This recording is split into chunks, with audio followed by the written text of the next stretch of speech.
The Path. The Pathbikeshop. The show was on. I had the biggest smile on my face. Taking it to a whole new level. Pitch and fight threads in it. Do you have like a angry style? Yeah, we're called Play Hard. We've had some good times. Welcome to the Path Podcast. It's January 22nd, 2025. My name is Tani. Stoked to be here with Hawk. Hey, Hawk. Hey, Tani, how's it going? It's going really well. What's new with you? It's, what's new with me? Had some great bike riding this weekend. The weather's been really nice down here in Orange County. Although with all this wind, you gotta, shout out to a lot of firefighters and hope people are recovering. I was thinking about what to say about the fires before the show, and it really is too much. Like, I don't think we could mention all the things that should be mentioned. There's just, it's kind of that. There's a new fire as we speak. Yeah, right? there's several. Yeah. I do have, obviously people lost homes. People we know lost homes. Right. Customers, acquaintances, industry people. I believe Zap lost. So there's kind of like, it almost feels like bottomless. Sure. In the shop the other day, one of the staff was mentioning, a lot of trails burned. Like a Mount Wilson area, we lost some really special trails, right? Yeah. And someone was saying, like, they feel bad about being sad about losing trails because, people lost homes, and that makes sense, and that's compassion, and that's really good to kind of put others' tragedy above our recreation and everything, right? For sure. Like, that being said, I think it's okay to be sad that we lost trails. We can do both.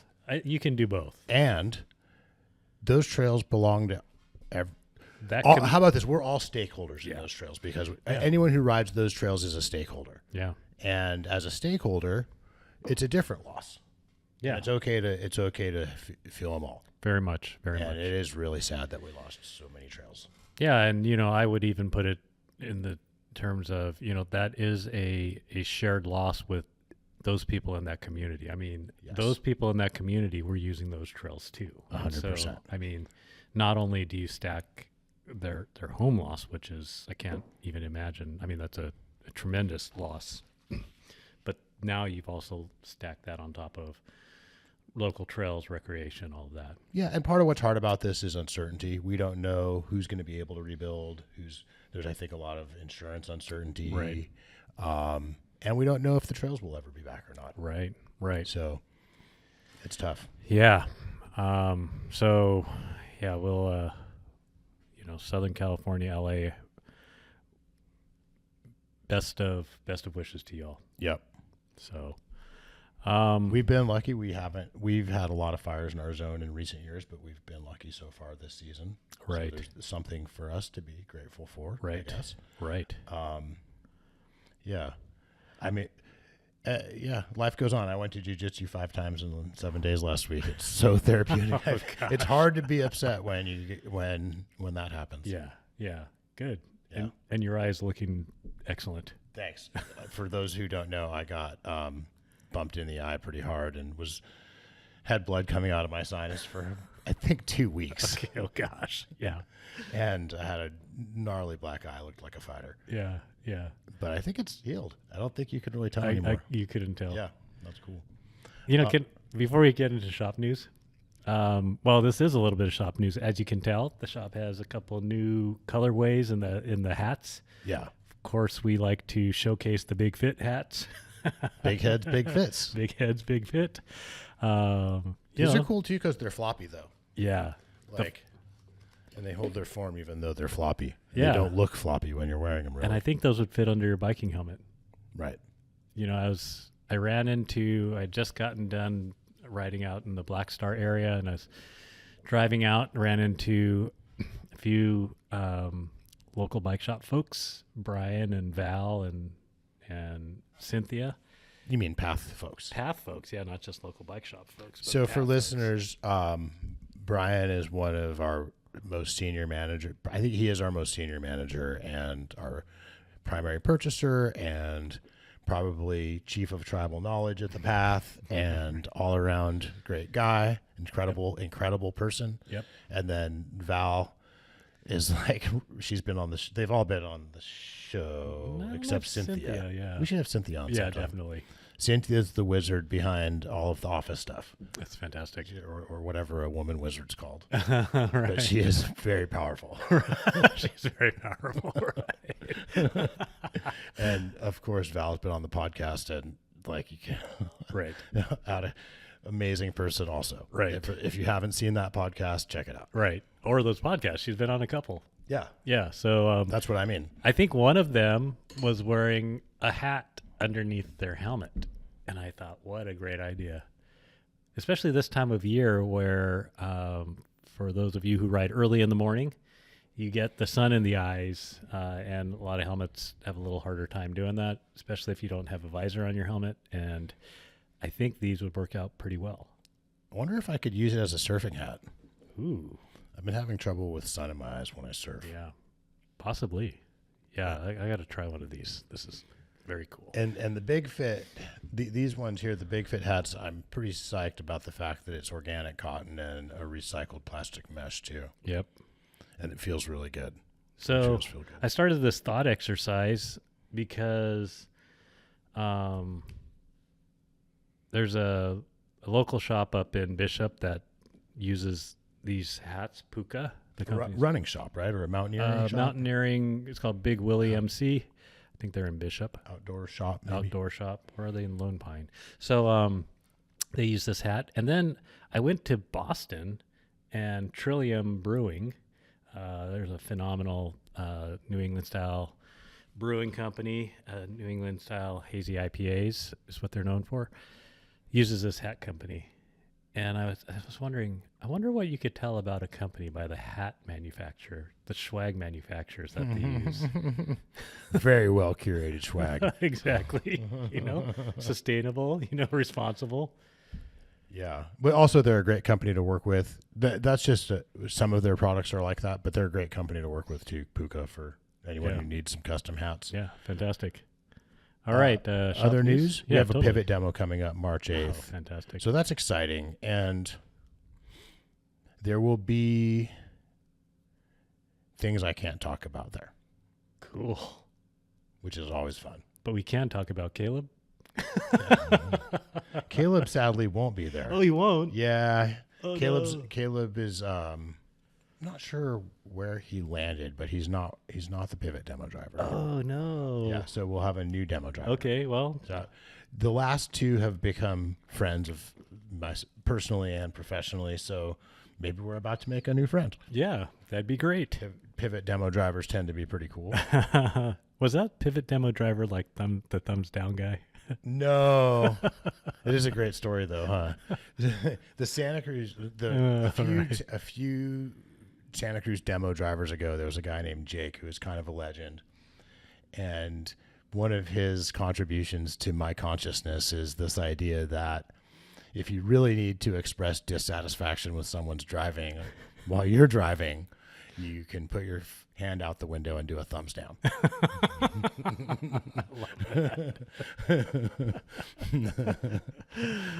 That's pretty fantastic. Yeah. I had a moment with my son the other day where I told him, I usually set a good example, and that wasn't one of them, so please don't copy that one.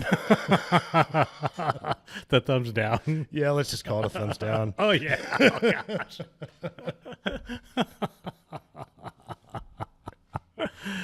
Oh, that's pretty great. So March 8th, is that a Sunday? That's probably a Sunday.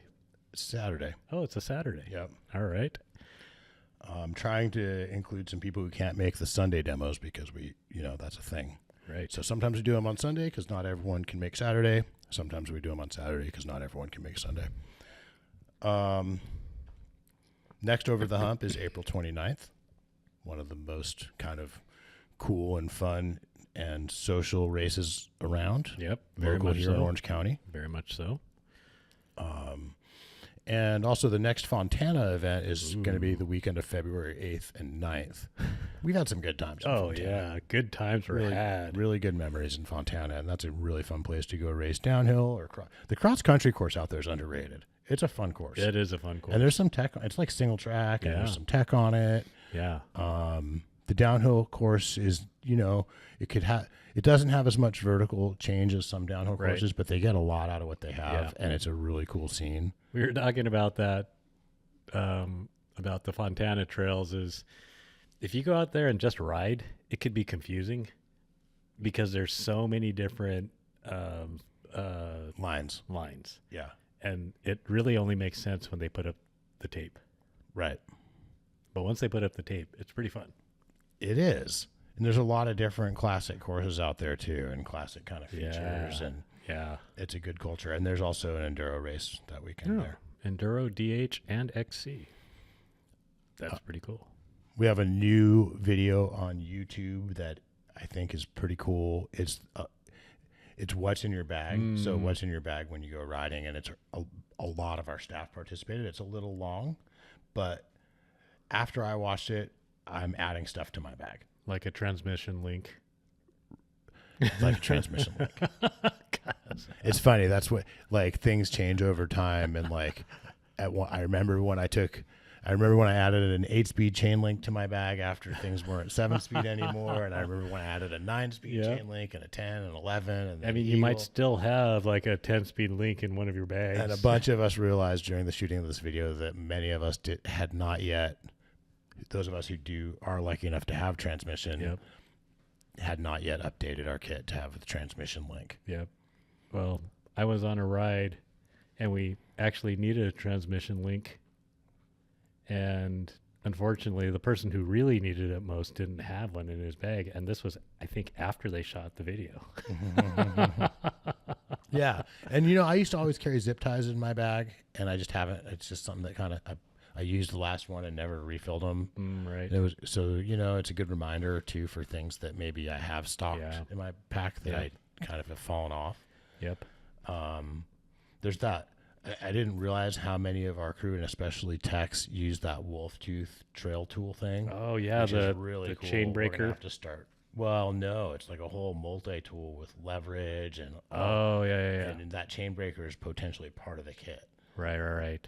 I have the one that it looks like a long. It's almost like a long pencil, and then the bits are magnetized into slots in the side. That actually is, and that's WolfTooth also. That's WolfTooth. That one is the. Which one is it called? Nope, it's none of those. It fits in their end case. It's their end case tool system. I do believe that's the one I might be talking about. Yep. The WolfTooth NK System. It's kind of like a thick pencil, about that shape, maybe not quite that long. Comes with various tools that you can slip in and out of a little holder on the end of it, and it can really generate some leverage. It's really cool, and it fits inside their end case pump system, so that you can put the whole tool and the pump on your bike at one time. I actually have that system.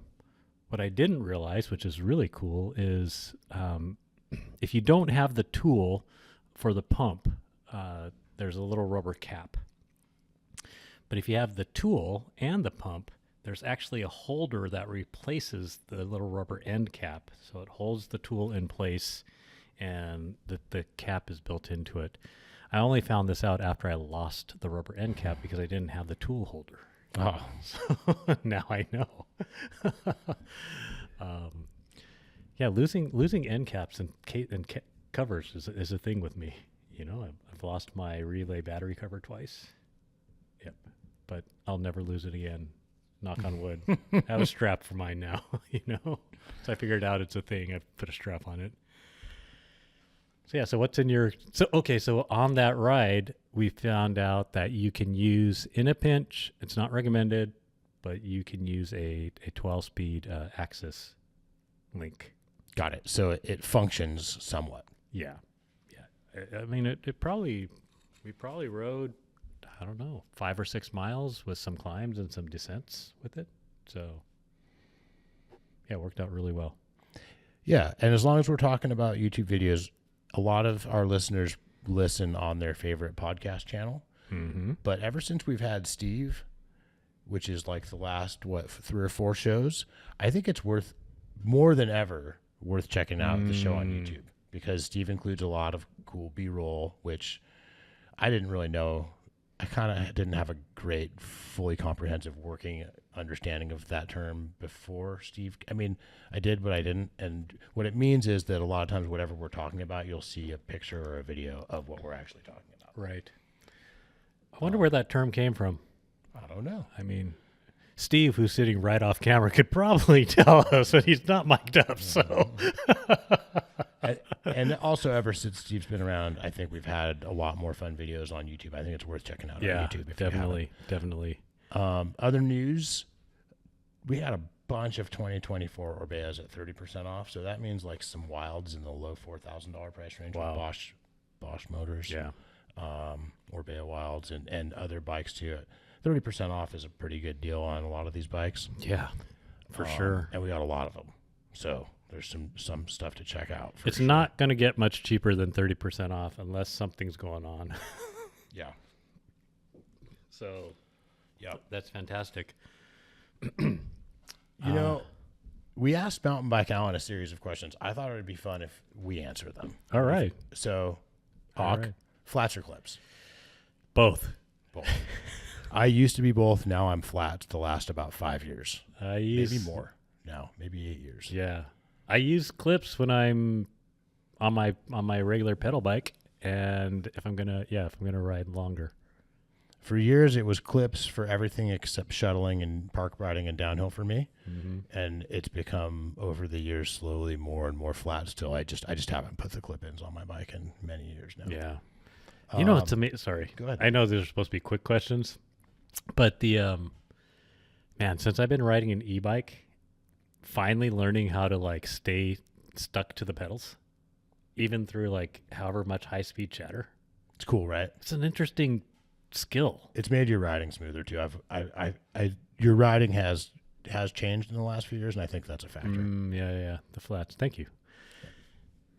I mean, everyone keeps progressing, but sometimes you plateau and sometimes you surge, and Yeah. Chamois or no chamois? Oh, no chamois. Yeah, me too. No chamois. What kind? Even on really long rides. Yeah, me. for sure. I think I have done a century on a road bike with no chamois. Yeah. Yeah. What kind of no chamois? Do you only have one? So my favorite were these wool poly mix that went down. They had a really long inseam and they stayed down and everything. Yeah. And they were really odor resistant. They were not a super tight compression, but they had a little bit of compression. Yeah. They don't make them anymore. Yeah, that's a bummer. Sometimes I ride in various boxer briefs, essentially. Right.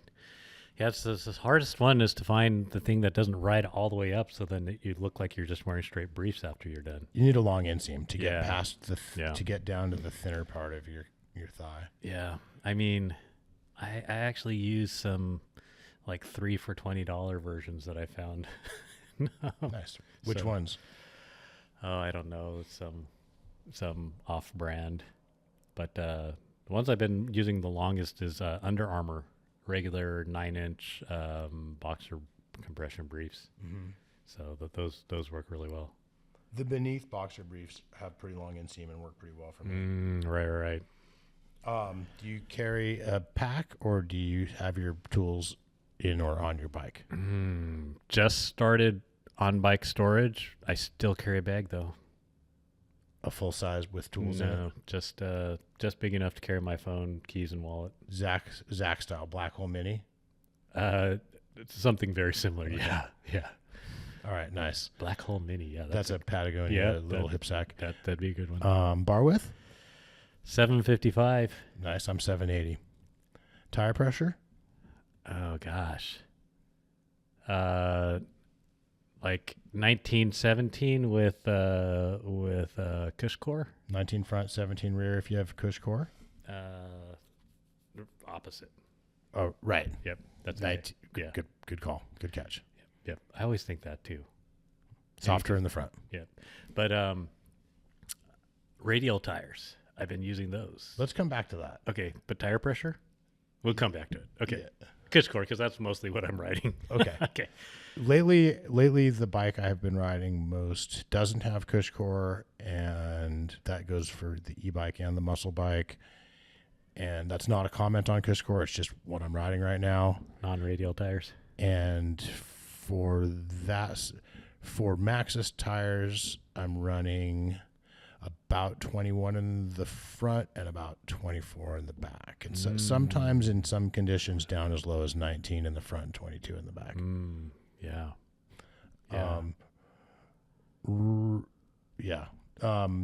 As it gets steeper, I tend to run lower pressures. Yeah, I think so. I agree with that.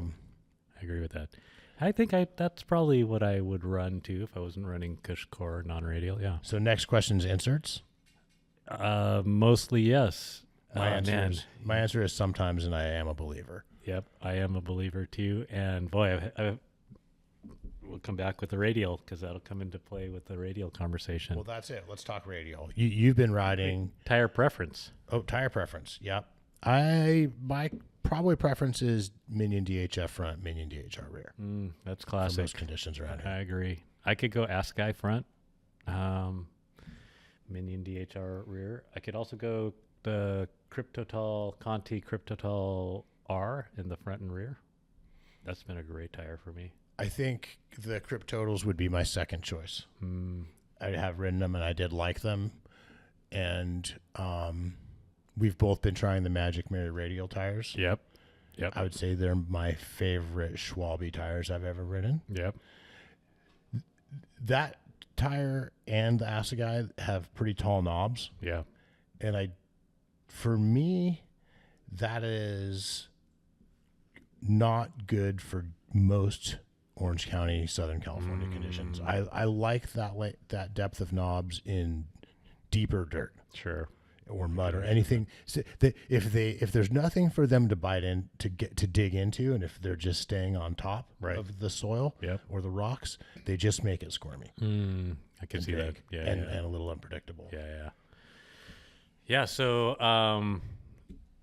the Magic Marys are radial casing, which essentially means that the threads don't cross each other as much, I believe. Correct. So that the tire becomes more supple. Yep. Over as it rolls over to conform to rocks and I do think supple is good. Yeah. I don't think there's much, sometimes supple and tough are hard to accomplish at the same time in a tire. Yeah.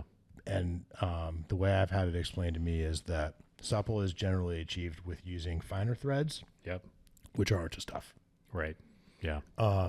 Where this seems like maybe it's a way to get supple and tough. They could use thicker threads and put them at whatever the angle is that they do so that it doesn't cross as much and gives you that little more supple. I would be psyched to try a radial Minion. Oh, yeah. That's what I was thinking, like a radio Cryptotol. And maybe I should try some other Schwalbes as well. Because maybe I do know that I am not super fond of that knob height around here, so maybe that's the problem. Right, because I think they have at least one other radial tire. And it's not just the knob height, it's the knob spacing. If they were closer together, they would support each other more and squirm less. Sure. But they wouldn't bite in as much in real loose conditions. So what tire pressure are you running on those? A little bit higher, but not a... Yeah. Some people are running at like 4 PSI higher. I don't think I am. I don't think I am either. But I do think that if the concern is that they start to feel like a little bit too, like not enough structure, right? Then, some people struggle with that more than others, with the tire feeling kind of like it's rolling around underneath you or just not solid enough feeling. Right.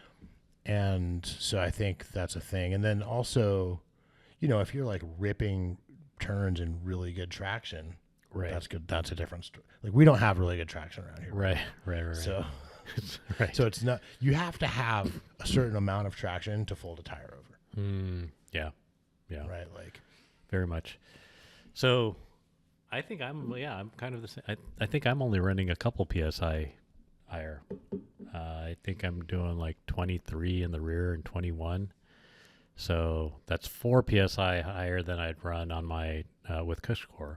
But if I'm running non-Cushcore, I think I'm running closer to the 21 in the rear, 22 maybe, and then 19 or 20 in the front. yeah. And the reason the way we both ended up riding those tires is that they came on our Santa Cruz Valas. Yes. Which I rode mine really for the second time yesterday. Okay. It's such a good bike. Oh my gosh. But I kind of want to take those tires off of it. And put like your favorite tires, your tires of preference on it. I think so. Yeah. I've been thinking, I almost did that for a ride. I rode, I took the Vala out on the Palm Canyon Epic. Nice. That, man, the stats on that are mind boggling. 3,500 feet of climbing, 30 miles, and 7,500 feet of descending. So good. How are the conditions? Sandy. And I heard some of the trails were not accessible at the bottom. Yep. Yeah. One of the trails, we passed a ranger, and I suspected that there was another ranger, like in the trail itself. So, yeah, there was a little bit more riding in the sandy wash than we, than that's what you're supposed to do. So, but that trail is awesome. So for those of you who don't know, the Palm Canyon Epic is you drive into Palm Springs, you can either self-shuttle and go drive as if you're going to, actually you self-shuttle and you drive up into, as if you're going to go to Idlewild, the back way. And about 40 minutes into the drive and about 7,000 feet up, you pull off, and that's the start of the trail. And it's amazing, different terrains. There's like, there's the portions of Chiquita that are like rocky, narrow, off camber, exposed. Yes. Like there's that. There's Yep. 2 big segments of that. There's at least 3, I think, different kind of distinct soil Right. compositions Right. As you move through elevations. Yes. And kind of habitats. Yes. And there's a bunch of big, chunky, rocky, high-speed area. Yep. That And chunky, rocky, high-speed area is so fun. there aren't a lot of rides that have that high of a ranking for me in kind of sense of adventure in combination with that high of a ranking of kind of like just fun trails. Yeah. Yeah. Because you really are in the middle of nowhere. You cover a lot of ground. Cover a lot of ground. You cover a lot of habitats. Yep. Like a lot of views. Yeah. These slot canyons that you're like semi-slot canyons that you're riding through, and A lot of kind of different scenery, personalities. Yep. Yeah, and there's some. I mean, there's a few spots where you're riding, you're having a lot of fun. You're going, hopefully going responsibly fast, but sometimes maybe not a little more fast than. And then you think, man, if I wadded right now for whatever reason, this could be a while before I get back to civilization. Yeah. Have we really talked about your Vala much on the show? I don't think. We've talked about either of our Valas. We need to. Okay. I want to know what you think. Oh my gosh. So maybe we have talked about it a little bit, but that was more first ride impressions. So my Vala is set up very stock. I mean, it's set up very stock. XX1 transmission version. XO transmission. Oh no, you have XX transmission. I have the XX no one though. Oh, that's right. Just the XX transmission. And the reserve with the i9 hubs, Magic Mary tires, Fox 36. I think it's a Fox 36. Yep. And then the DPS shock on it. What else? How does it ride though? Mavens. How does it ride? It's so capable. It's very capable. Wow. And it's I think I was looking at the curve. There's very little anti-rise on it across the whole spectrum. So I think Santa Cruz was able to achieve that with the horse link and probably tuning for that, because it only has, quote, only 150 mils of travel in the rear. And it is really active even under braking. Right. Which is really an interesting sensation. It was kind of interesting riding with Santa Cruz employees and having them, kind of hearing them murmur between each other like, oh, it's really different under braking, because they've all like been so like behind the VPP curtain for so long. Right.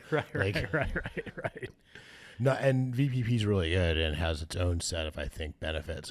Yeah, it's not that I don't think there's like a clear best, but there definitely are really cool braking. Like the suspension works really well under braking on the Vala with the horse link. Yeah. So that's one thing you notice. Do you feel like it rides more like full power bikes that you've had, or more like SL bikes that you've had? I feel like it's more. I feel like it's very similar. I'm going to compare it to a cross class bike. It's like a relay. To me, like, it feels, because it has less travel. Yeah. And a shorter wheelbase and a steeper head angle. Yep. And it's not as light as a relay, but something about the kinematics, it feels more poppy. Well, between all those things, it feels more poppy. I agree. It jumps really good. Yep. It's easier to manual. I think it's possibly easier to manual than the relay. Yeah, I believe that. Yeah. Which I wouldn't have guessed, given that it probably weighs 3 to 4 pounds more. Yeah. But it's right in there with the weight, because it's got the next gen motor and the next gen battery. I think I would still maybe prefer the relay for the gnarliest and steepest trails. I would agree with that. And fastest. I agree with that. But just as far as being an all-around bike, man. Yeah. And really that Gen 5 Bosch motor, what do you think? It's something else. It really, really is a step forward in motors. Yes. For many reasons, right? I mean, that EMTB, a couple of us were on Valas. But the Gen 4 Bosch motor had EMTB. Yeah. But so, that is a really cool feature. I don't know if the EMTB is that much different, but the EMTB is awesome. The efficiency of it is off the charts. I feel like it has nearly as good or comparable power delivery to my other favorite. I feel like for me, the motor that has the best rider interface for power delivery is the Fazua motor. Mm-hmm. It just isn't as powerful. Right. And it doesn't have the legendary reliability of Bosch. Right. But I feel like this has similar power delivery curves. So to where, it's one of it's a motor that I can be out of the saddle, pedaling out of the saddle at low cadence, and I don't feel like an idiot. Right. Yeah. Most, even the last generation Bosch, I wouldn't say that exactly. Right. It was less true than some other motors, like in other words, a little bit less cadence dependent. Right. And kind of a little more torque and maybe angle. I don't know. Yeah. What they're doing to make it like that, but also that thing where like if you spin out and you're starting again in the same spot. That's where I got so impressed with the Fazua motor, because this is a spot you've just lost traction and come to a stop. Yep. And the power delivery is so smooth and effective that you can start again in that same spot. Yeah. And I feel like this motor kind of has that quality too. And it's so quiet. Yeah. And I believe... I think doesn't the Gen 5 have the it won't roll backwards function? I don't know. I think it might. And I also believe the rumors that there's going to be an over-the-air power increase for that, or torque increase for that motor. That's going to be... I think maybe to 110 Newton meters. It's kind of absurd. That is kind of absurd. Right. We were just talking with Eric. He's been on the show as well. He's one of our guests, multi-time guests as well. And he was like, I just don't know if I even need the 85. You don't need it, But after you've ridden it, Well, it's also you don't need it unless like the days are getting short and you want to still get the same number of laps in that you were getting when the days were longer. that is That for me, that is number one time that it really matters to me, and then because it really becomes the difference some days at some point in the year between 4 laps and 3 laps. Yep, that really is. And that's pretty much the difference in climbing speed. I think it's 3 to 4. It is 4 to 3 or whatever. Yeah, it is. And so that's that. And if you want to ride with people who are going to have full power and aren't going to wait for you. Yep. Yep. Those are the reasons, I think. That, and you know what? Going 20 miles an hour more of the time when you're on single track, not going downhill is kind of cool too. That's what I was. Yeah, that is so true. Just that constant kind of going fast, ripping turns vibe, even like maybe even on moderately some uphill. moderate climbs. Yeah, very much. That is a thing. Yeah, I was saying there's a trail down in San Clemente where the climb out has a lot of swoopy. That Phil's World climb out. Yeah, totally. It's like 10 minutes of just swoopy, bermy cornering up. And it's a super chill climb on 68 meters, but on 85, you're like setting up turns for the rail and drifting and stuff. Yeah. Totally. Yeah. What else about that Vala? I'm not sure that there's much that I wouldn't ride on that Vala that I would, want to pull out the relay for. I mean, I know the relay would feel more confident, inspiring on those things. The Vala comes with a 20 mil rise bar. I'm going to try a 35 mil rise bar on it, or maybe even a 40, and I think that's going to make it better on the steeps. Yep. I was actually thinking that. I've been thinking that both for that bike and my relay. Man, tall bars are so hot right now.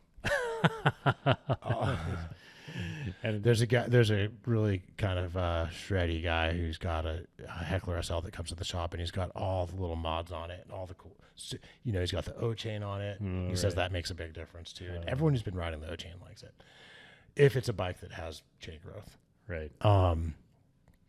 And he's got, I think, 60 mil rise bars on his bike. Yeah. Is it like at the top of the stack as well? Yeah. Oh, yeah. Yeah. He's stoked on it too. Yeah, I could see. I could see being stoked on that. Man, Azonic double walls. Yeah. Everyone who rides the Vala kind of like Jeff, who's been on the Jeff, who's been on the podcast. He has the demo out lately, and he is super psyched on it. I really feel like it's the best full powered bike I've had.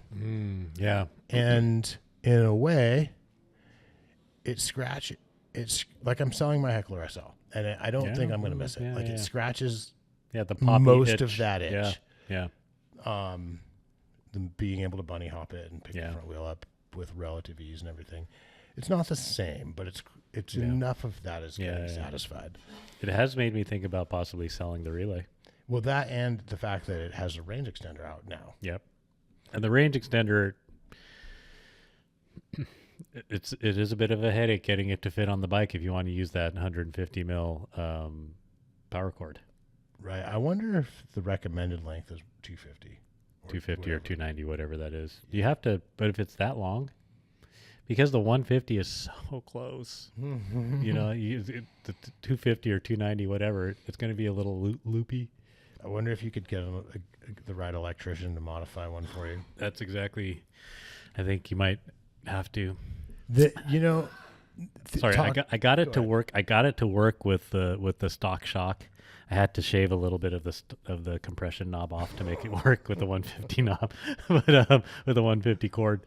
But it worked, and I had to use a BRAD, WolfTooth BRAD cage holder. But I then tried to put on the DHX2 coil, and that will not work. I don't think you can make it worth the 150. You could with the normal mounts and the longer cable. You could very easily. So the longer cable, I think maybe I'll have you guys see if you can order some of those longer cables. It's definitely. And the other thing about the Vala is it's one of those bikes that you get on it and you stop thinking about it. Yeah, it's just really natural and Yeah. balanced. Yeah. Yeah. Playful, natural, balanced, planted, all the good words. Yeah, exactly. Climbing super steep stuff is fantastic. And the efficiency of the motor, we did talk about this. Admittedly, one of the riders we were with was on a reduced power bike and no range extender. He made it. He actually rode his relay, and he made that whole ride. Again, a lot of the half the ride was done in eco, which eco is, we were just saying this, eco is totally fine as long as you start in eco and you never click up. As soon as you click up, like 10 seconds afterwards, you can't click back down. Yeah. Right. So, yeah, he did that. And then, was able to make it back, did the whole ride on that. And that Fazua motor, same thing. That's a testament. 400 watt hour battery or 430 watt hour battery. Very efficient. Yeah, very efficient. I did the ride on the Vala with a range extender, and I probably had 50% left over. So probably went through 450, 425. Jeff rode it on with no range extender, the 600 watt hour battery, and I think he had at least 20%, if not 20 to 40%. And 600 watt hours is a really smart size, I feel like. Yeah. Because it's pretty much big enough to eliminate all range anxiety for kind of after work rides. Yep. And then you add the range extender if you need it. Yeah. Man, so we were talking, if you rode the Palm Canyon Epic on the Vala with a range extender and just full boost the whole way, I wonder if you could do that in under 2 hours. Maybe. Yeah.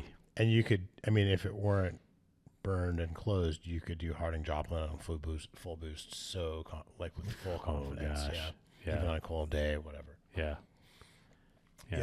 You know, all this talk about the Gen 5 motor and the Vala, it makes me think about a lot of conversations that I've been hearing in the shop where a lot of people are waiting to get their first e-bike for either for the DGI motor to come to the States or for the Pinion gearbox motor to come to the States. Yep.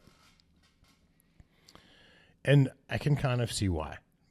Both of those things seem like they might be really awesome. Yeah.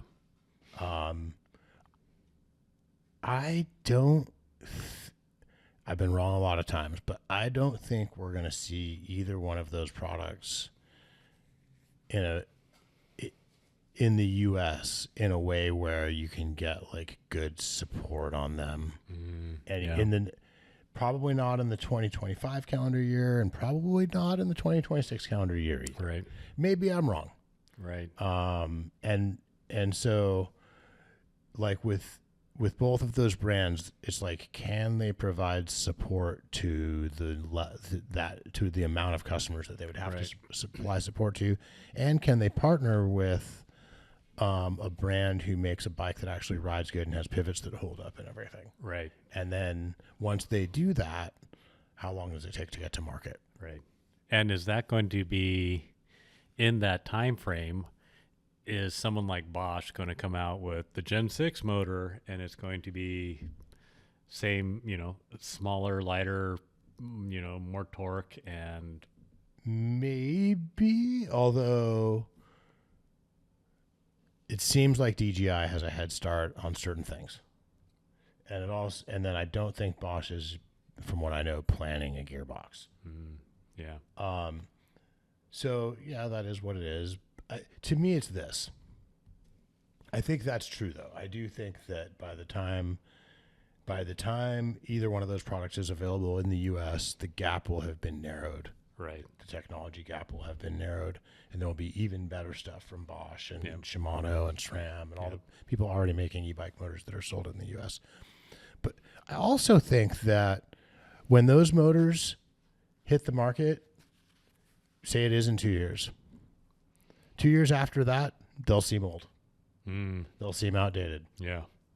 So like it's not like what you're doing is you're delaying your entry into having this experience with the hopes of being future proofed, but you're not gonna be future proofed. Yeah. And what it really is you're just missing it's like, man, I really like how good brakes in this industry went through a pretty rough period as we adopted disc brakes, and there were a lot of pretty problematic brakes on the market throughout the years, and like those were. There are ways in which that wasn't the best time to be a mountain biker, but can you imagine having missed all those years of mountain biking because you were waiting to get the TRP DHR Evos weren't out yet? Right. Exactly. And then someday there's going to be a brake that makes that brake look stupid. You're still on calipers waiting for, or you're just, I don't want to get a new cantilever brakes. You're still on cantilever brakes to And if you had made the argument that disc brakes weren't super worked out in certain eras, I would agree. Yeah. We saw huge manufacturers have to recall brake after brake and had issues that weren't addressed with a recall time after time. And some brands had master cylinders that seized up, and some brands had piston calipers that leaked fluid onto the pads. And these are the two biggest brands. Yeah, exactly. Exactly. And remember, our formula brakes would weep fluid onto our carbon bars, and that was before carbon was super worked out. So the fluid would make the carbon soft. Oh man. But yeah, I do think that this Gen 5 Bosch motor is going to seem relevant and current for at least a couple of years, and I think we're in a place with the electronic components on bikes where I think that's as good as you can hope for a long time to come. Yeah. Yeah, I was thinking, having the gearbox, and that's not a pickleball brand, having that gearbox on a bike, the e-bike is such a great platform for that. It could be cool. Yeah. I mean, it might add a little weight, but that's okay. Right? I mean, we're not even seeing really pinion bikes with the not e-bike distributed in the U.S. yet. Yeah. Right. So I imagine that the e-bike will be behind that if it ever comes. I don't know. Maybe it should be before it because, maybe you do have a little bit of losses in it or whatever. It's a little heavier. Stick it on an e-bike. I think there's some regulatory hurdles that they have to get over that might take them long enough to where it just wouldn't be the first thing. Right. I'm not sure. Right. Yeah, that would be pretty cool, a gearbox e-bike. Even just getting all the right stickers to put on the box to ship the battery to different countries, I think, is a lot. Yeah. Yeah, I believe it. The documentation. Yeah, exactly. Yeah. I heard a funny comment. I like these heard around the shop. Right. This is one of my favorites, actually. Someone was talking about why wear a chamois and why they don't want to stop wearing a chamois. Oh, gosh. And the reason is because it kind of hides stuff in the front. Oh, man. And I agree, actually. It is so true. Gosh. Yeah, I do think that is probably the best thing I can say about a chamois. For all beings. God. I'm just going to say I want to hide my front. Oh, gosh. It's called modesty. Yes, that is. I heard another good one around the shop too. Someone referred to not e-bikes as suffer bikes. Yeah, I liked that one. That's a good one. Yeah, that's a good one. Yeah. Maybe you could have it like type 2 bikes. Yeah, because it's only fun after you're done with it. Cool, man. I was thinking, we're trying to plan a ride. And it'll be kind of a mid-morning type of deal. I'm thinking that might be e-bikes. Oh, I think so. Yep.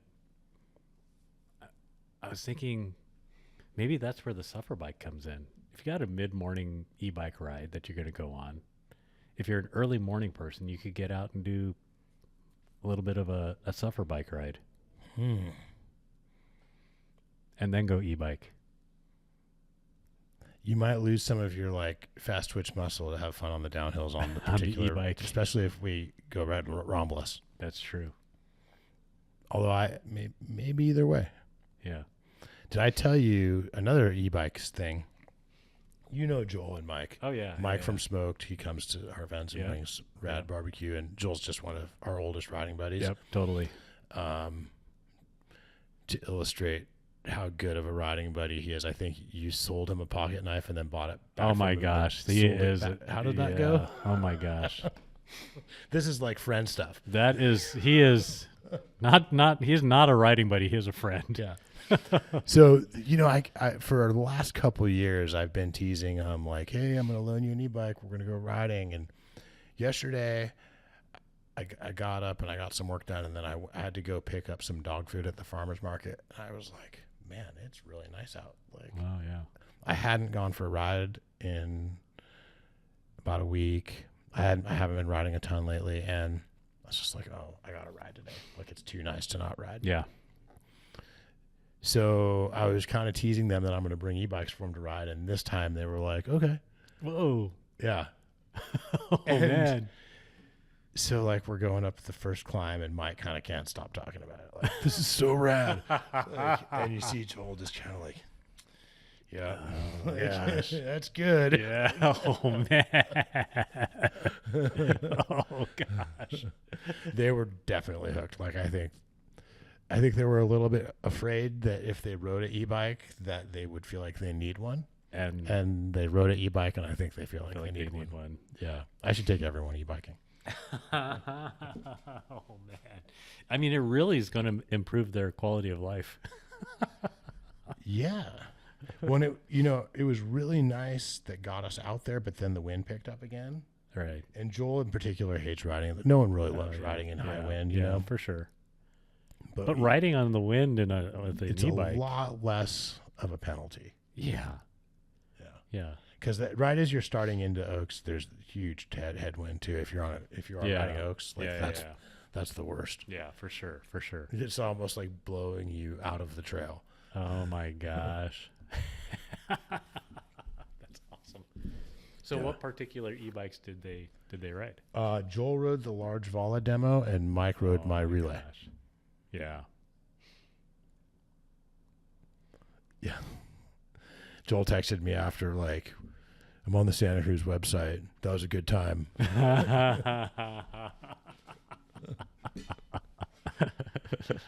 Yeah. Hey, free carbon bar upgrade if you get a. That's true. That is a promo that we have coming up. Did I write that on our notes? I don't think you did. I saw it on the website. Oh, yeah. So any Santa Cruz bike that comes with an alloy bar, if we have it in stock and you buy it from us, we'll put the carbon 20 mil Santa Cruz riser bar on it for free. Nice. We won't charge for the labor or the bar. Wow. And that's for in-store and online. That's a cool deal. It's a cool deal. That is. Yeah. Yeah. There's some exciting stuff coming this spring. That just vaguely related to that comment.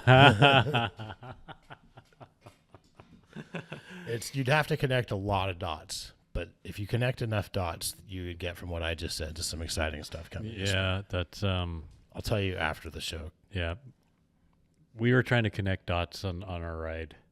Yeah, Yeah, yeah, because there was so much goodness on that ride, and I mean, the bikes that we rode were phenomenal, and you can't help but think, oh, I wonder about this, or what if the world had this, the world would be a better place, it could be. The world's going to be a better place. Awesome. I think that might be a podcast. I think that might be a All podcast. right. Thanks, Ock. Thanks, Steve. Thanks to everyone out there in listener land and all the riders out there. Let's all remember to love the bike we ride.